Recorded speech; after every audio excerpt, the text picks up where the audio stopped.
Hi there, Foundations of College Writing. So I wanted to make this video on proper MLA citation, and this is specifically for MLA in-text citation. I will make another video later about the work cited, but right now I just want to focus on the in-text because it's a lot of information.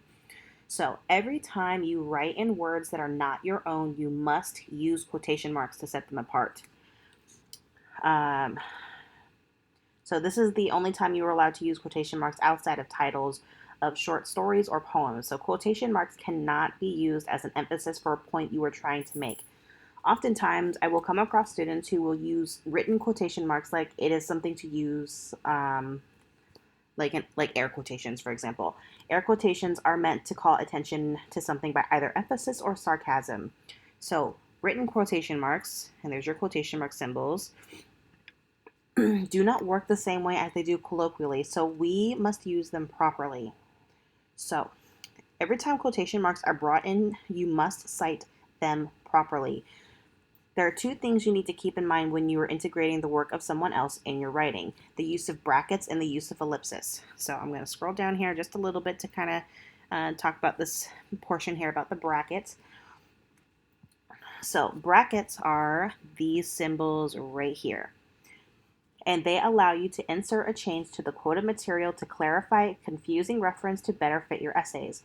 For example, this may mean you are changing a capital letter to a lowercase letter or vice versa, or insert words within the brackets to clarify a meaning of a word or thought. Another way to use brackets in your writing is to indicate an error, like a misspelling, for example. In order to do this, you would use the word sick. It's a Latin word.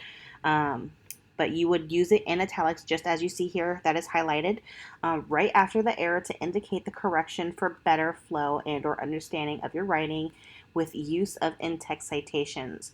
So examples would be, moving down here, to add clarification. So the example I have here, the witness said, the policeman hit me. So as you can see, who hit the person? The policeman. That's adding clarification. The next portion, to add information, the two teams in the finals of the first Football World Cup were both from South America, and the added information is Uruguay and Argentina. To add missing words, it is a good question, and the A is the added word that is missing. To add editorial or authorial comment, they will not be present, my emphasis. Or to modify a direct quotation. So if someone says, I love driving, you would change it within your sentence, he loves driving, and you are indicating that you've changed it from a direct quotation mark, or quotation, excuse me. The next symbol we often use is the ellipsis, and this is the ellipsis, or what is commonly known as the dot, dot, dot.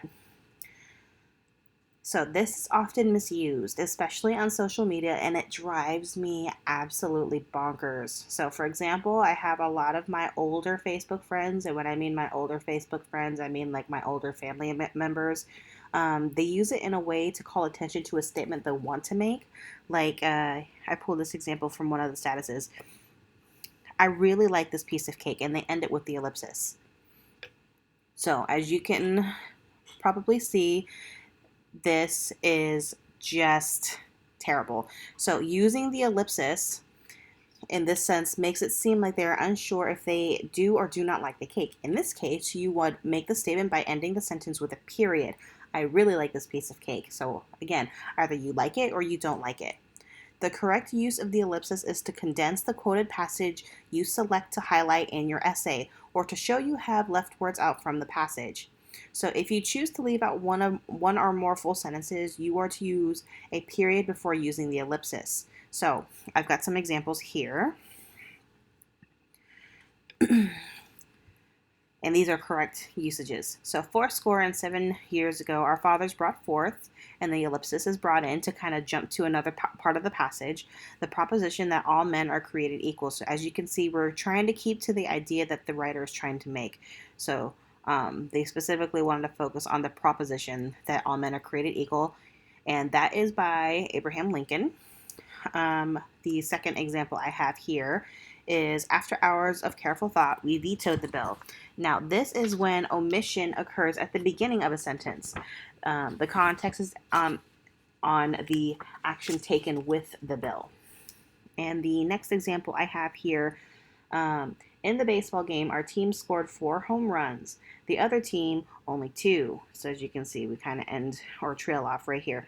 This is when omission occurs at the end of the citation you were using.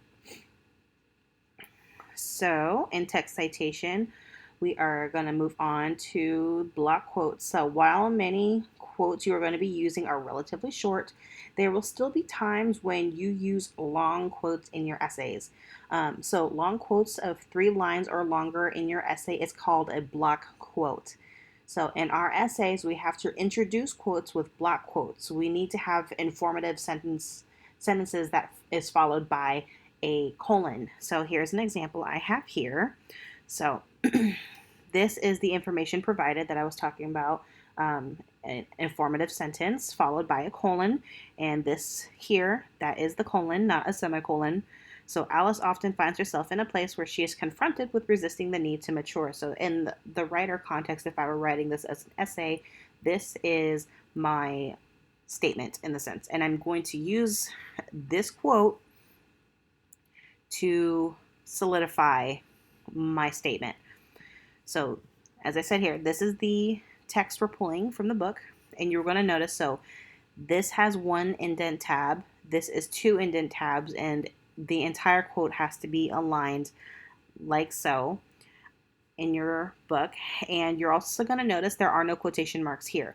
And the reason why there are no quotation marks here is because this is a block quote, and it already kind of indicates that this is work, not your own. So the block quote sets it off, no quotation marks. You don't end it with a quotation mark. And the only reason why you see this singular quotation is because that's part of the text in the book. And then we add a period after the quotation, and then we add the author information, so the last name of the author and the page that this is found on, and this is separated within parentheses.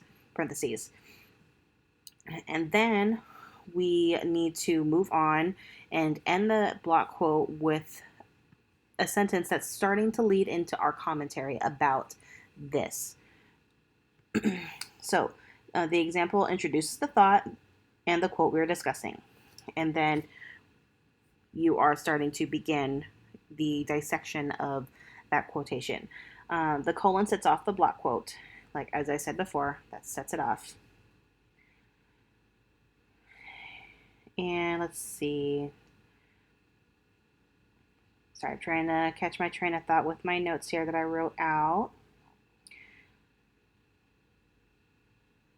So now we're going to move into like signal phrases. So I kind of talked here about you wanted to introduce the idea before jumping into the quote. So we're kind of doing the same thing when we're using like a shorter quote, not necessarily a block quote. So we always need a signal phrase. So a signal phrase is to introduce the name of the author of the work you are using and to provide some context for your readers to distinguish your ideas from the source. So again, name, author of work, and the context is what is needed for a signal phrase before you are pulling in an actual citation.